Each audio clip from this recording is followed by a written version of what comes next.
தவழ்ந்து காலில் விழுந்து பதவியை பிடித்து எடப்பாடி பழனிசாமி இந்த தன்மான மிக்க ஒரு விவசாயினுடைய மகனை பச்சையின்களே 10 ஆண்டு காலம் கையெழுத்து போட்டு ஒரு பைசா வாங்காத இந்த அண்ணாமலையை பற்றி சொல்வதற்கு எடப்பாடி பழனிசாமி என்கின்ற தற்குறிக்கு எந்த விதமான அதிகாரம் கிடையாது. இது அகந்தை, இது அகந்தை. 2026 புரட்சி தலைவர் நடத்திய இந்த கட்சி இது போன்ற கிழத்து தலைவர்கள் என்று வழிநடத்திக் கொண்டிருக்கின்றீர்கள்.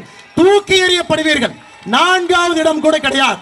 2026 சட்டமன்ற தேர்தலில் அனைத்து இந்திய அண்ணா திராவிட முன்னேற்ற கழகத்திற்கு 4வது இடம் கூட கிடையாது.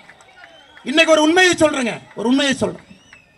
எதற்காக எனக்கும் அதிமுகவினுடைய தலைவர்களுக்கும் சண்டை? இதெல்லாம் தனிப்பட்ட வாக்கியால் பிரச்சனையா? மேடையில் நிறைய தலைவர்கள் இருக்கிறாங்க, அதிமுகவோடு கூட்டணி வேண்டும் என்று சொல்லக்கூடிய தலைவர்கள்.